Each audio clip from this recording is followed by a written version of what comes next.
आज हम बात करने वाले हैं ग्राफ्स इन काइनेमेटिक्स। जो काइनेमेटिक्स में जो ग्राफ होते हैं उस पर डिस्कशन, आज का हमारा डिस्कशन उस पर है। तो पहले हम एक्सटी कर्व की बात करेंगे। एक्सटी कर्व को आप एसटी कर्व भी बोल सकते हैं। फिर वीटी कर्व की बात करेंगे, फिर एटी कर्व की बात करेंगे। तो एक्सटी कर्व का मतलब है position versus time curve, displacement versus time curve, velocity versus time curve, acceleration versus time curve. ठीक है, तो ये हमारा आज का टॉपिक होने वाला है।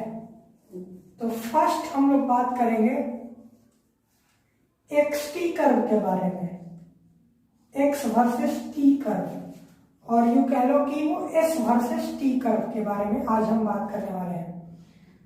तो यहां पर ये हमारा एक्स वाई कोऑर्डिनेट है, जिसमें वाई एक्सिस पे एक्स है और एक्स एक्सिस पे टी है। तो यहां पर मैं ये बोलूंगा कि ग्राफ इस तरीके का होगा तब जब वेलोसिटी जो होगी वो कांस्टेंट होगी। मीन्स कि ग्राफ जो होगा वो स्ट्रेट लाइन होगा। कब? जब वेलोसिटी जो होगी वो कांस्टेंट होगी। वो कुछ इस तरीके का भी हो सकता है और ग्राफ जो होगा वो पैराबोलिक इन नेचर होगा। पैराबोलिक इन नेचर होगा। वो कब होगा? जब एक्सेलरेशन कांस्टेंट होगा। जब एक्सेलरेशन की जो वैल्यू होगी वो यदि कांस्टेंट होती है तो ग्राफ जो होगी वो पैराबोलिक इन नेचर होगी। ठीक है, तो ये हमने पॉजिटिव स्लोप के लिए बनाया है और ये पॉजिटिव एक्सेलरेशन के लिए हमने बनाया है। आप सिमिलरली नेगेटिव एक्सेलरेशन का भी धीरे धीरे सीख जाएंगे जब ये पॉजिटिव एक्सेलरेशन की अगर हम बात कर लेंगे तो यहां पर इस तरीके की जो ग्राफ है, यहां पर हमसे जो पूछा जाता है, नंबर 1 इंस्टैन्टेनियस वेलोसिटी,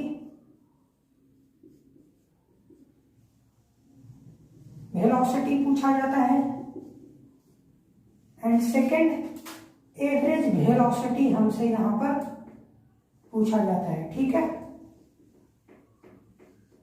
तो यहां पर मैं ये बोलूंगा कि एक्सटी कर्व में हमारा यहां पर जो कंसर्न होता है वो इंस्टैन्टेनियस वेलोसिटी को निकालने में और एवरेज वेलोसिटी निकालने में होता है। तो यहां पर हम किस तरीके से, कोई भी अगर ग्राफ दे रखा है तो किस तरीके से हम इंस्टैन्टेनियस वेलोसिटी और एवरेज वेलोसिटी कैलकुलेट करेंगे उसके बारे में हम यहां पर तो आज हम यहां पर अब हम यहां पर देखेंगे कि किसी भी एक्सटी कर्व से average velocity and instantaneous velocity की जो वैल्यू होती है वो किस तरीके से कैलकुलेट किया जा सकता है। ठीक है, तो यहां पर लेट से एक ग्राफ दे रखा है, मान लिया वो ग्राफ कुछ इस तरीके का है। ये एक्स टी कर्व है और आप कह सकते हैं एस टी कर्व है, और ये कुछ इस तरीके का ग्राफ हमको यहां पर दे रखा है। तो यहां पर टाइम t1 है, यहां पर टाइम t2 है। तो क्वेश्चन यहां पर यह है कि हमें यहां पर t1 से t2 के बीच एवरेज वेलोसिटी की वैल्यू कैलकुलेट करनी है। ठीक है, तो हम जानते हैं कि जो एवरेज वेलोसिटी होता है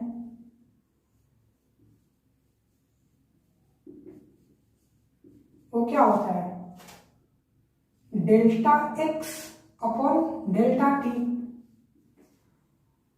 तो t1 से t2 जाने में जो चेंज इन पोजीशन होगा लेट्स से ये x1 है और ये x2 है, तो चेंज इन जो पोजीशन बनेगा वो x2 माइनस x1 का बनेगा, और डेल्टा टी जो होगा वो t2 माइनस t1 का बनेगा। ठीक है, तो अगर यहां पर मैं ये बोलूं कि ये एक कोई कॉर्ड मैंने इन दो पॉइंट को मिलाकर एक कॉर्ड बनाया है, ठीक है, तो इसका अगर आप स्लोप देखेंगे, स्लोप मीन्स tan थीटा, अगर हम इसका स्लोप देखेंगे तो ये सेम इसके बराबर होगा, उस कॉर्ड का जो स्लोप है वो सेम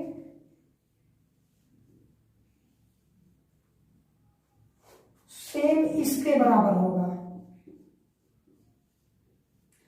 तो हम यहां से कह सकते हैं कि एवरेज वेलोसिटी जो होता है वो क्या होता है, कॉर्ड उन दो पॉइंट के बीच में, दो टाइम इंटरवल के बीच में जो एवरेज वेलोसिटी होता है वो क्या होता है, दो पॉइंट के मिलाने से जो कॉर्ड बनती है उसका हमें स्लोप जो होगा वही एवरेज वेलोसिटी की वैल्यू होगी।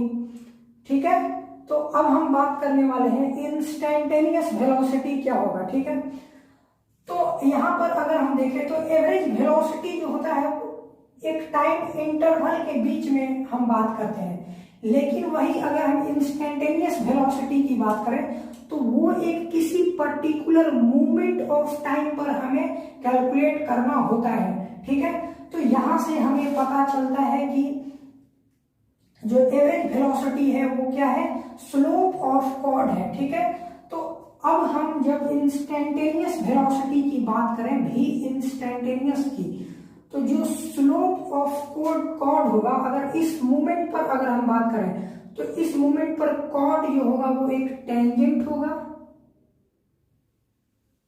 ठीक है, इस मूवमेंट पर अगर हम बात करें तो जो कॉर्ड होगा वो एक टेंजेंट होगा, क्योंकि ये एक पॉइंट है, एक पॉइंट पर कॉर्ड जो होता है वो टेंजेंट होता है। आप इसको यूं समझ लें कि जैसे ही मैं इसको एक पॉइंट पर, जैसे ये दो पॉइंट जो है वो काफी करीब आ जाए यहां और यहां, तो क्या होगा, ये एक स्ट्रेट लाइन बनेगा जो कि एक क्या बनेगा, ये टेंजेंट बनेगा इसी पॉइंट पर। ठीक है, तो यहां पर मैं ये बोलूंगा कि जो एवरेज वेलोसिटी जो होता है स्लोप ऑफ कॉर्ड होता है, तो भी इंस्टैन्टेनियस मींस की इंस्टैन्टेनियस वेलोसिटी जो होगा वो स्लोप ऑफ टेंजेंट होगा। और स्लोप ऑफ टेंजेंट हम किस तरीके से कैलकुलेट करते हैं, dx अपॉन dt, डिफरेंशिएशन लेते हैं, हमने बेसिक मैथ में पढ़ रखा है, मैथमेटिकल टूल्स में। तो यहां पर आप इस तरीके से किसी xt कर्व में एवरेज वेलोसिटी की वैल्यू फाइंड आउट कर सकते हैं और एवरेज इंस्टैन्टेनियस वेलोसिटी की वैल्यू फाइंड आउट कर सकते हैं। तो आगे बढ़ते हैं।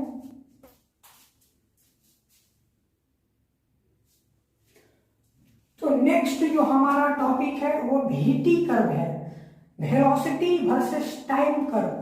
तो यहां पर मैं एक ग्राफ बनाने वाला हूं, ये हमारा vt एक्सिस है और ये एक इस तरीके का कर्व होगा parallel to t, when velocity जो होगी वो कांस्टेंट होगी, और यदि वेलोसिटी कांस्टेंट नहीं होती है तो जो ग्राफ होगा वो या तो इस तरीके का होगा या इस तरीके का होगा। ये इसकी इनिशियल वेलोसिटी होगी, अगर इनिशियल वेलोसिटी 0 बनती है तो ग्राफ कुछ इस तरीके का होगा, और यदि इनिशियल वेलोसिटी 0 नहीं होता है तो ग्राफ इस तरीके का होगा। ऐसा क्यों हो रहा है, हम जानते हैं v is equal to u plus at होती है, तो ये कुछ y is equal to mx plus c का ग्राफ है।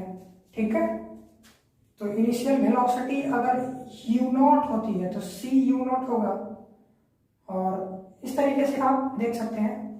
तो अगर मीन्स कहने का मतलब यह है कि अगर इनिशियल वेलोसिटी कुछ होती है तो ये 0 पे कट नहीं करेगा, और इनिशियल वेलोसिटी अगर 0 बनता है तो ये 0 से पास करेगा। ठीक है, तो ये है हमारे दो ग्राफ। तो अब हम बात करने वाले हैं कि VT कर्व में हमसे जनरली जो है displacement, average acceleration, instantaneous acceleration generally हमसे पूछे जाते हैं। ठीक है, तो हम इन चीजों को किस तरीके से कैलकुलेट कर सकते हैं, अगर गिवन हमें एक VT कर्व दे रखा है तो हम किस तरीके से उन चीजों को कैलकुलेट कर सकते हैं, वो चीज हम यहाँ पर देखने वाले हैं। तो यहाँ पर अगर एक VT कर्व दे रखा है, लेट से वो कुछ इस तरीके का है, ये पॉइंट A है, ये पॉइंट B है। तो फर्स्ट ऑफ ऑल अगर हमसे डिस्प्लेसमेंट पूछा जा रहा है, लेट से ये t1 टाइम है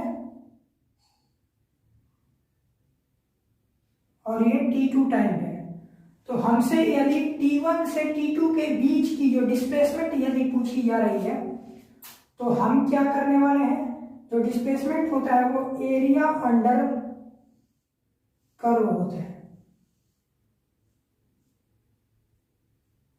तो जो डिस्प्लेसमेंट होगा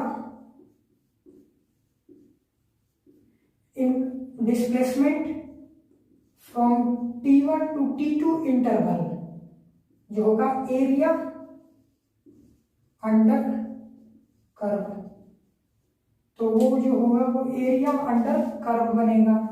ठीक है, तो अब हम बात करने वाले हैं एवरेज एक्सेलरेशन जो होगा क्या होगा। तो जिस तरीके से हमने xt कर्व पे वेलोसिटी, एवरेज वेलोसिटी निकाली थी, ठीक उसी तरह से यहाँ पर जो एवरेज एक्सेलरेशन होगा इन दोनों पॉइंट को मिलाने से जो कॉर्ड बनेगा उसी का स्लोप होगा। तो लेट से अगर ये v1 वेलोसिटी है और ये v2 वेलोसिटी है, तो जो यहाँ पर कॉर्ड की जो स्लोप होगी और यू कह लो एवरेज वेलोसिटी वो सेम होगी, that is delta v upon delta t। v2 minus v1 upon t2 minus t1, ये होगा ए एवरेज। ठीक है, और अब हम बात करने वाले हैं इंस्टेंटेनियस एक्सेलरेशन के बारे में। तो इंस्टेंटेनियस एक्सेलरेशन मीन्स कि किसी मूवमेंट पर एक्सेलरेशन की वैल्यू क्या है। तो किसी मूवमेंट पर अगर हम बात करें तो लेट से किसी मूवमेंट ये t1 पर अगर हम बात करें तो t1 पर अगर हम कॉर्ड बनाने की कोशिश करेंगे तो वो एक ही पॉइंट है, इसलिए वो एक टेंजेंट बनेगा, कॉर्ड नहीं बन पाएगा। तो जो यहाँ पर जो इंस्टेंटेनियस एक्सेलरेशन होगा वो स्लोप ऑफ दिस टेंजेंट होगा। तो स्लोप क्या होता है, स्लोप ऑफ टेंजेंट, यहां पर आप कर सकते हैं कॉर्ड। तो ये होता है हमारा dv अपॉन dt, मीन्स कि आपको इसका स्लोप निकालना है, और इसको आप tan थीटा भी लिख सकते हैं। अगर ग्राफ में थीटा दे रखा है, जैसे टेंजेंट की स्लोप दे रखी होगी थीटा, तो डायरेक्ट आप उसका tan लेंगे और आपको स्लोप मिल जाएगा। ठीक है, तो अब हम बात करने वाले हैं AT कर्व के बारे में। तो यहाँ पर अगर हम बात करें फॉर कांस्टेंट एक्सेलरेशन के बारे में, तो ये ग्राफ जो होगा वो कुछ इस तरीके का होगा। ठीक है, और अगर यहाँ पर जो मेन यहाँ पर जो हमारा कैलकुलेशन होता है वो वेलोसिटी को लेकर होता है। ठीक है, तो हम किस तरीके से गिवन ग्राफ में वेलोसिटी कैलकुलेट कर सकते हैं। तो सेम यहां पर अगर एक कर्व दे रखा है और ये AT कर्व है और ये A1 है और ये A2 है, ये T1 है और ये T2 है। तो यहां पर अगर हम बात करें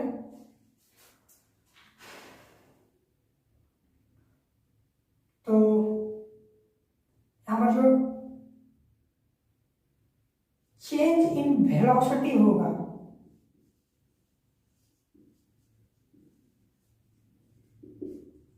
वो इक्वल होगा एरिया अंडर कर्व के।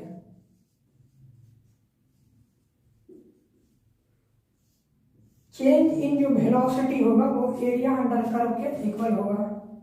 ये V2 माइनस V1 बोल सकते हैं इसको, एरिया